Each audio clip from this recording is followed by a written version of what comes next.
We all have the same number of hours in a day. As a full-time healthcare professional with a spouse that has an equally tricky work schedule, 3 young kids, an Airbnb, a rental property, this YouTube channel, work projects, adulting, and wanting to make time for things that are important, like friends, family, exercising, and traveling, it can feel like a lot. In searching for a productivity system that allows me to do the most with the least amount of effort/time, I've tried dozens of productivity apps and tools, and in this video, I'll walk you through my 6 favorite ones that I've ever tried in my adulting life, starting from the most beginner options to the more advanced. For each tool, I'll share a little bit of the interface, how I use them, who they're good for and not good for, and finally, I'll share my current minimalist setup that is by far my favorite. Before I jump into all the details, I want to quickly share how I like to think of time management and productivity. You basically have 3 buckets. You have events, which are more or less fixed things that are happening at a specific time, like showing up to work, or taking an exam, or going to the dentist office. These things belong on a calendar. You also have projects. These are more nebulous, goal-directed things that consist of a bunch of tasks, like renovating a house, or buying rental property, or like planning a wedding. There are many moving pieces that are interrelated, and there are many little tasks within this project that you get to set with deadlines that you decide. And there is often data to store and refer back to, like different quotes from different vendors or ideas or documents and drafts and images that you want to store in a very organized fashion. It's hard to stay on track with a project without a good system that lets you visualize what all is going on, what's the status of all the tasks, what are the tasks that even need to be done, and lastly, a method to allot time on your calendar to complete said tasks. The third bucket is tasks. These can be standalone items that may be one-off, like canceling a subscription or dropping off an Amazon box at Kohl's to return it. Or they can be recurring ones like meal planning, grocery shopping, carving out time for exercises, quarterly taxes, you name it. A lot of these tasks don't necessarily relate to a specific project, and a lot of adulting kind of falls into this category. Personally, these are actually harder to stay on top of precisely because they're not related to a specific project. They also tend to pop into my head when I'm in the middle of something else. You need to have a system to keep track of these tasks and prioritize them and get them done in a timely fashion. The mechanics of the ideal solution may be different for you and me, but the premise is the same. And that is, how do you find a way to fit all 3 buckets within your calendar with respect to everything's deadline and priority and urgency, and keep everything in balance? And because I believe in spending less time doing the organizing and more time doing the actual things, what is the simplest method you can get away with based on your circumstances and your needs? Starting with our first method, the paper planner. Don't worry, it gets more high-tech after this one. This is just a good old paper planner with a monthly or weekly view, and you slot in your events and write down your to-dos on the side. It's a great tool for anyone that's new to managing time, like a student, or if you're starting out in your first job. You're really just managing yourself, and you have a few obligations, maybe a part-time job, maybe you have exams you need to plan for, and you have weekly recurring activities, a few to-do items, but not so many that they pile up. The reason I really like this for beginners is because there is something to be said about writing something physically with pen and paper. The visualization of where your events go in a calendar and how your week and month can look like, and the simple habit of building a process of using a calendar. Also, it's fun to buy fun stationery. I've used the paper planner method all the way through high school and most of undergrad, keeping track of all my classes, my tasks, my activities. But now it's not for me anymore because I'm at a multi-calendar point in my life, and there are just so many things going on, and the coordinating and reshuffling that is required would just be insane on a paper system. The next logical upgrade is Google Calendar.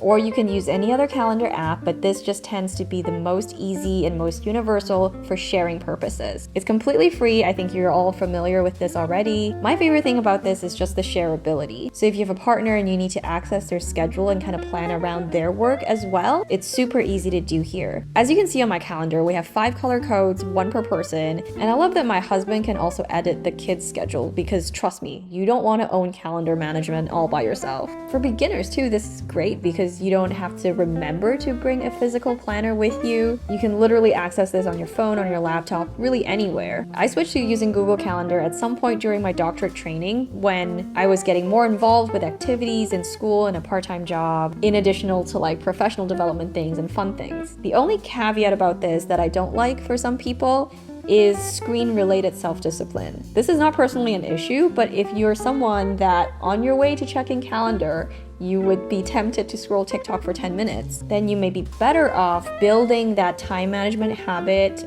using a paper planner first until you get that sorted out. My next favorite app is Todoist. Todoist is a really sleek to-do list kind of app that basically does what it says. This is not a sponsored video. None of the items are sponsored. These are just things that I have genuinely tried and enjoyed. You put in your task, you set deadlines, and you can even do recurring tasks like, say, every Sunday, do some meal planning, and then quarterly, do tax planning. The tasks can be categorized by projects, so by default, they have set up work and home, but you can do whatever you like. Like I could put YouTube, real estate, and work, and kids, etc. But honestly, when I used to use Todoist, I had a simpler life. And so I didn't even spend time building out each separate category. Because again, the less time I can spend building the productivity system, the better. In my opinion, Todoist is the best for someone that has a reasonable to-do list. Like maybe no more than 25 to 30 hanging tasks at any point in time, in roughly 3 to 4 areas of life maybe, because of how streamlined the app is and how easy it is to use.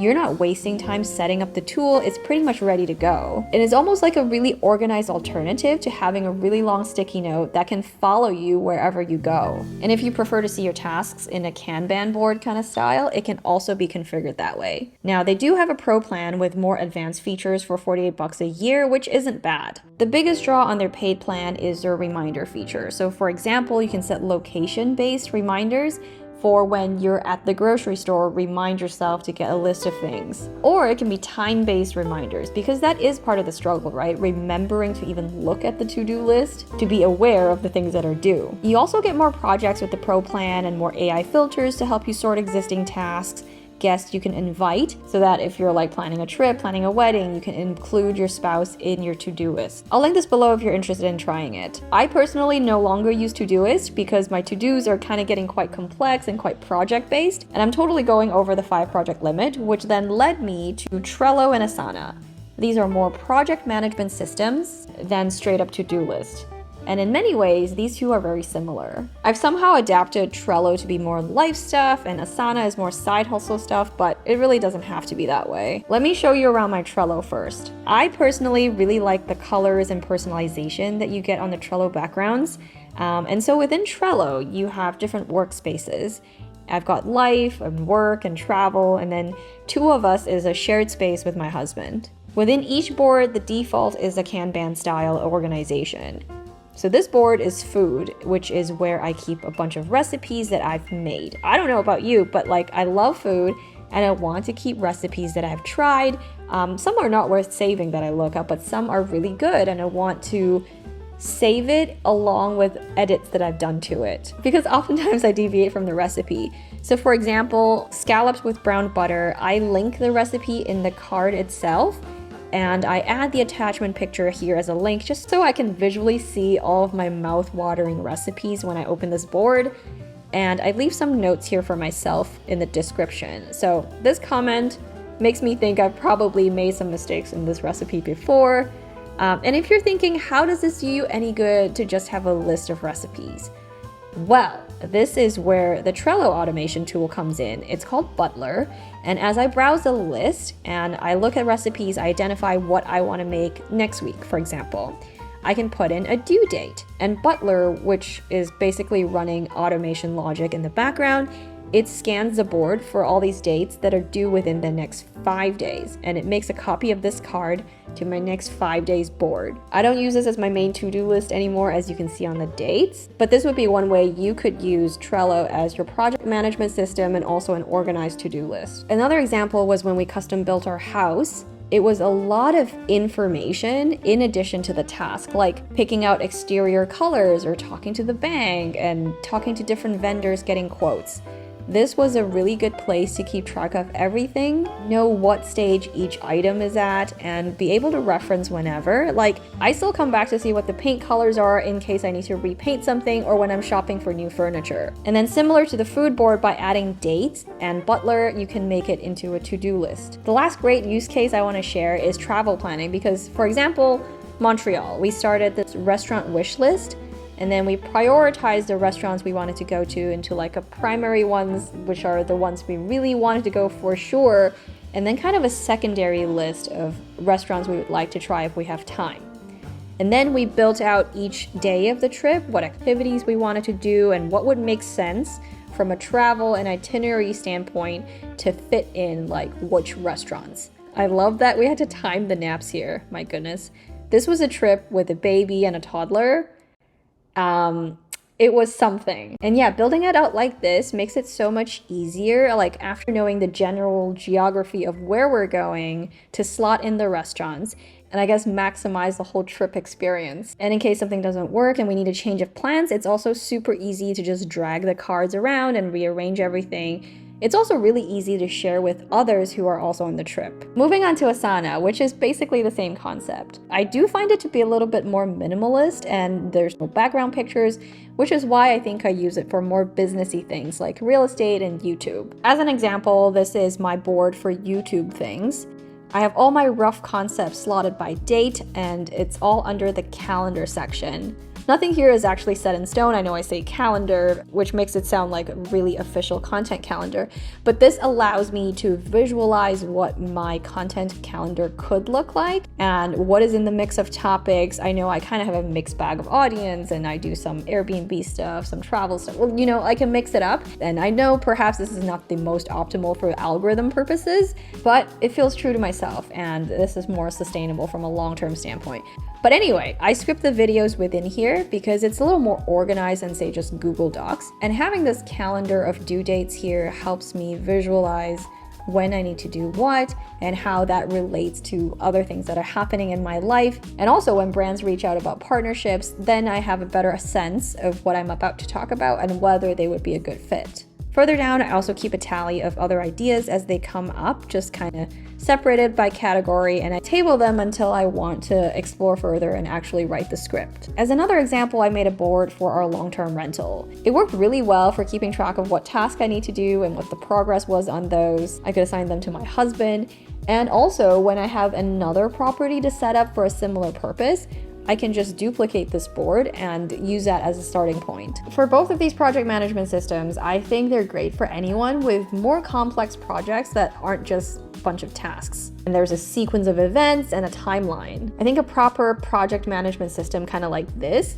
is a better fit for keeping track of those things. Another popular one that people like to use is Notion. I've played with it, and I think the two main draws to Notion are that A, it's very, very customizable. You can build your own fields, you can change the colors, you can change the whole layout. It can be really pretty. I've seen some pretty amazing templates, and you can tweak almost any component. I think for me, that's actually a downside because I don't want to be spending time building an organization tool because that's not that fun to me. And then B, the other benefit is that you can sell the templates online, which I'm personally not looking to do either. Regardless of your choice of the project management system, I think there's still something missing with just a calendar and a to-do/project management. Because it's still not fully integrated and you don't have actual time slots booked on your calendar to do these things yet. Like, yeah, okay, I have a video due on Sunday and it's gonna take me about 10 hours from like scripting, filming, editing, whatever. When am I actually doing each of these subtasks and how do they prioritize compared to, say, buying a birthday gift for one of my kids' friends' birthday party, or updating the house manual for my Airbnb, which is on a different project timeline? How does it all come together within the context of my existing calendar, like showing up to work and having all these other events? This brings me to Motion. Motion is a task manager, a calendar, an AI scheduling tool, a booking software, kind of like Calendly, and sort of a project management system, kind of all wrapped into one. You set up your tasks, whether they're like recurring habit type things like meditate every day, or paying the tourist tax for my Airbnb every month. Or you could build projects and templates. So for example, I have a YouTube template that I use all the tasks I need to do to create a YouTube video step by step. Within the to-dos, you could set up the parameters for each task, like when you would like them to be scheduled. My default is work hours, which is most of the day except 4 to 8 p.m. because that's when I want to hang out with my family, so I don't want any tasks to be scheduled at that time. And then the AI in motion will just factor in the priority of the task, the due date, what else you have going on based on your calendar, whether there are any blocking tasks. So like, for example, scripting has to happen before filming, so like it will organize the task in the correct sequence of events. And the AI tool kind of just automatically slots in these tasks into my calendar at the appropriate times. I have found this tremendously helpful because sometimes it's just so daunting to look at this giant list on a board with the big project and then look at another big project with another giant list and then compare that with like the more mundane life tasks like doing laundry. Like, how does everything compare in urgency and which one should I do first? The biggest use case I have for this is, say, if I have a half hour between finishing work and needing to pick up the kids from school, I want to know really quickly what could I be doing in that half hour that is the most optimal, most efficient, and most logical, and this app kind of just automatically schedules that for me. If I don't do a task, say I don't do the scripting, and the time goes by and I just don't check it off, it will automatically reschedule it to a later date and move all my other tasks around to fit it. And the other thing is, if it goes past the due date, or if the task can't even be scheduled until after the due date, it alerts me here over on the left-hand side. It says 2 tasks are scheduled after the soft deadline. Basically, it's prompting me to figure it out. I don't necessarily follow this schedule to a T as far as the tasks go, but this gives me a rough idea of kind of my top priorities for the day. I actually also set this up to allow for scheduling items for while I'm at work. Obviously, if I'm busy, I'm not even gonna look at motion, but say, sometimes I have like 10 minutes standing outside a patient's room when they're rounding, and the team goes into the room and they're teaching about vent settings.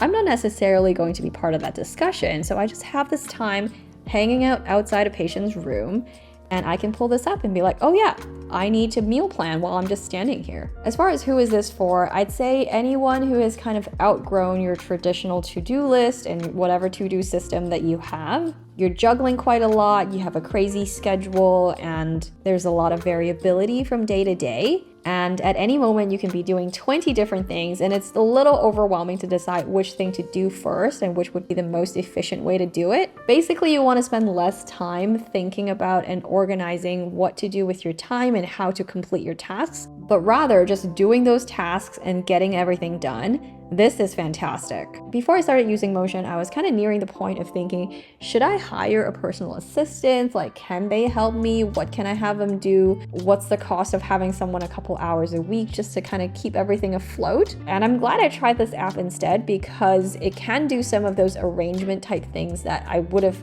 outsourced to a personal assistant. And honestly, this would be cheaper and more accessible for me to use on a day-to-day basis. The big downside to Motion is that it costs $19 a month, which if you compare it to any of the other tools, this is literally infinitely more than $0. It's worth it to me because of the time it has saved me and I guess the balls it has helped me not drop. But if your schedule is relatively simple, I don't think you need this. I'd say if you're not quite sure, you can sign up for the free trial. There's a 7-day trial. I'll link it below. I've also reached out to their team to see if they can offer anything better than just 7 days for a free trial. And so if I hear back anything positive, I will pin it in a comment below. I also want to point out there is a tool called Reclaim AI, which at least has a free tier that you can try out. I played with it a little bit. It's a little too colorful for my personal taste, and I also don't like that it actually writes on my calendar. Like, it schedules a calendar event for lunch. But hey, it's free. I'll link it below and you can see if you like that better. Before I reveal my current system, allow me just 30 seconds to zoom out and give some context. All of the productivity tools shared in this video and whatever other tools you find useful are just that. They're tools. They're just meant to reduce the friction between what you need to do and want to achieve and the day-to-day actions that can get you there. But what are your goals in the first place? What motivates you? What keeps you focused? How's your discipline like? Those are all super key to productivity as well, and obviously not addressed by just a few apps. So I hope you give this some reflection. All right, finally, what is my current productivity setup to stay on track and maximize doing the things that I love doing? I use Google Calendar for all of my events. This is a source of truth for things that are pretty much set in stone. My husband and I each manage our own separate calendars, but obviously we have shared access to each other's, as well as to the calendar for each of the 3 kids. I use Asana and Trello for managing the content of my projects, and by content I mean like YouTube scripts or the planning that I do for my Airbnbs or planning a big trip. You really don't need both of those systems, it's just that I've already built them separately and I see no point in spending time migrating one to the other. And then lastly, I use Motion to manage all of my tasks, both the one-off adulting kind of task and also the project-related tasks. And I just let the AI automatically schedule in when these tasks should be done based on my calendar, based on my availability, and based on the priority and urgency and deadlines for all the tasks. And I access all of the above, the Google Calendar, Asana, Trello, and Motion on my phone, on my laptop, on a desktop at work, pretty much wherever I go. This has been by far the most complete tool that I've used. There are no loose ends, there's not excessive time managing the tool itself. Do I still procrastinate sometimes? Yeah, absolutely. Sometimes I don't feel like doing the things that is on my list and I want to take a break. And I think that's totally normal and totally okay. To me, productivity isn't about filling up every minute of every waking moment with something productive and useful in a traditional sense. It's more making the effort to make sure what you say you want to do aligns with what you're actually doing and how you're spending time. If you've tried any other tool that you found particularly helpful, please feel free to share with me and with others in the comments below. And lastly, if you have any questions about any of the tools I use and how I use them, how you could use them, I'd be more than happy to help. I hope you're having a productive day, and I will talk to you again soon. Bye!